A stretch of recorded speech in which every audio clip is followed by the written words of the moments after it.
Hi everyone, I'm Miss Mallon and welcome to your PSHE assembly for today. We are going to be doing a series of mental health assemblies this term. Today we're going to look at what is mental health and why is it so important, and we're going to try to tell the difference between regular everyday stressors and persistent anxiety. So the mental health assemblies are for this half term are going to take this following structure. Today's one to try and define mental health.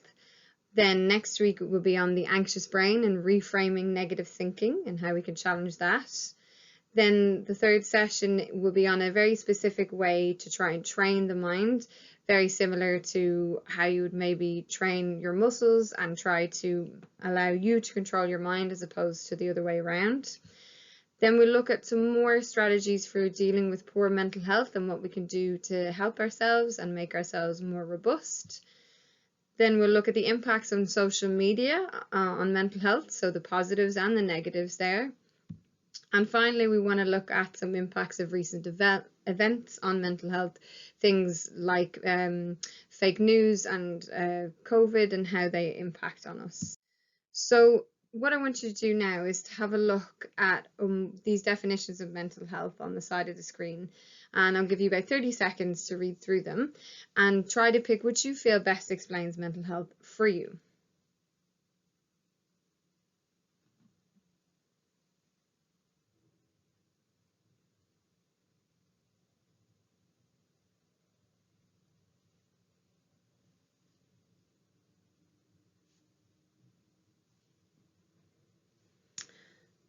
So the definition that kind of is most encompassing there is that your mental health is about your feelings and your emotions, that people's mental health can be worse or better, very much like physical health, and that it's important to take care of your mental health just like it is of your physical.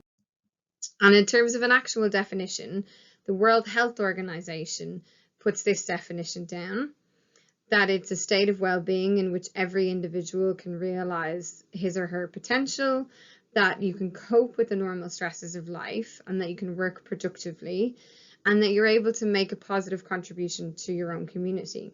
So what I'd like you to do is just pause for 1 minute, and I'd like you to consider these questions. Do you think this definition is suitable for your age group? So that would be different across the school. And does anything need to be added to this definition to suit you better in your age group? And is it clear enough? So we'll go for 1 minute.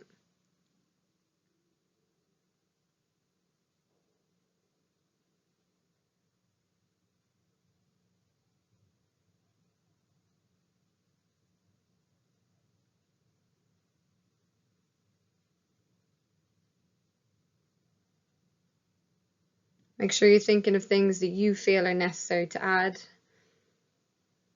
20 seconds left.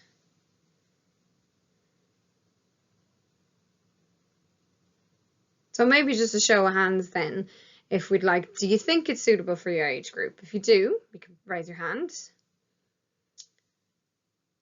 And is it clear? Do you think it's clear? You can raise your hand. Okay, so we're going to break it down on the next slide, but just before we do, the NHS of England describes mental health as how you think, feel and behave. So all very much to do with things in your mind and your brain. So let's break down this World Health Organization definition. So a state of well-being is a state of overall good health in your body and your mind. So the idea that they're connected, it would be very difficult to feel mentally well if, for instance, you were in persistent pain. That would be very difficult.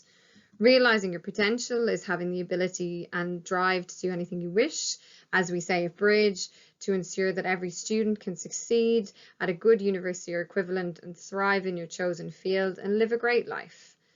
To be able to cope with the normal stresses of life. These are ones that you encounter day to day. They can include work and relationship stresses and even more traumatic circumstances such as a bereavement, which are one-off but would also need potentially more support, but they can happen to people and they do regularly. Working productively is again the ability to achieve these goals in your potential, and a contribution to your community means that you're personally mentally and emotionally well enough to perhaps help other people and take on their burdens. Now, in terms of your mental health, it is on a scale. You can move up, down, sideways in any given moment, in any given day. And these emotions that change, we need to be able to manage them and realize maybe what are the triggers, what are the reasons you feel good and feel bad, and try to replicate them then. You want to be able to boost your mental health the same way you can with your physical health. So who can suffer from mental health and or stress? In fact, everybody can be affected by this. It can be daily, it can be monthly, there are seasonal explanations as to why you might feel down in the winter when it's dark. And sometimes it could just be a little bit too much and then you need this outside help. It's never anything to be worried or ashamed about. It's literally part of being human. So here are 4 figures on the board that have experienced poor mental health, have spoke out about it, and they're trying really hard to break the stigma or this like judgment around having negative mental health, that the idea it's something to be ashamed of. So I'll just give you a couple of seconds to have a read through what they've said.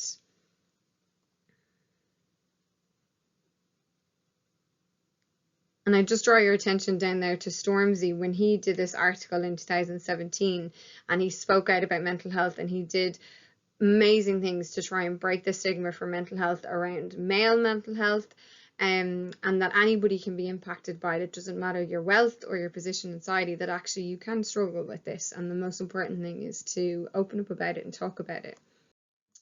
So those people on the previous slide were obviously adults and you're young people. So does this impact on you? And in fact, it does all over the world. It said that 10% of children aged 5 to 16 have been clinically diagnosed with a mental health problem. However, only 70% of children and adolescents who experience these problems get appropriate interventions and help. So this idea that there's a big gap between people who speak out about it and then are able to get help about it. So something we need to practice better as a society is helping others who have these struggles and talking to each other about them. So then how would you know when, okay, I just have a stressful day, or I'm having persistent anxiety and I need to actually get help with the anxiety? Because they have a lot of common symptoms: headaches, speedy heart rate, you could feel very sleepy, or you could not be able to sleep at all. You could be forgetful and have a lack of energy. So in terms of stress, this is a natural reaction to external triggers, so things that happen outside. For instance, a deadline at work, an argument with a friend, money issues. Usually your stress subsides when you sort out your issue, i.e. you meet your deadline, you shouldn't be stressed anymore. Anxiety is something that persists and after the event, and it's your reaction to stress, so it's going to be different for everybody. And if it has its origins in something that are then have ended, it's an internal stress. It's something that's going on inside your own brain and your own body, and it can be characterized by this persistent feeling of apprehension or dread at something that has actually passed. So at this point, this is when maybe we should be seeking help. And stress and anxiety go together. They're both totally natural, but a stressful event can trigger these feelings of anxiety, and they're the ones that are persistent.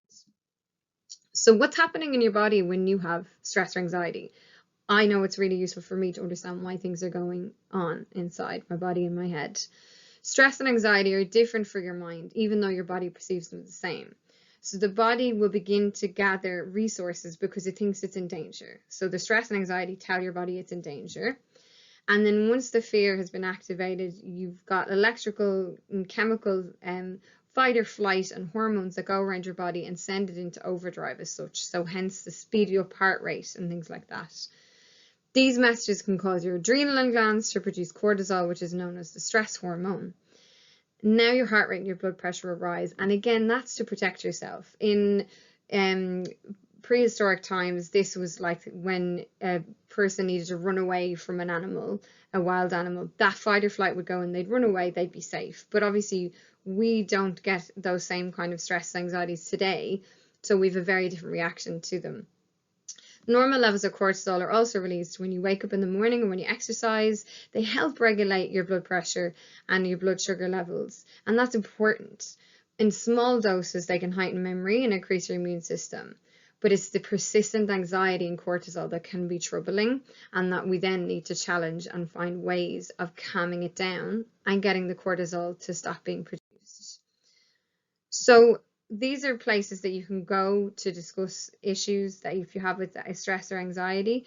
Obviously, we know in school we have Place to Be, we have counsellors, we have teachers, and we have friends. And it's really, really important that we talk about these issues with each other so that we can share ways of helping.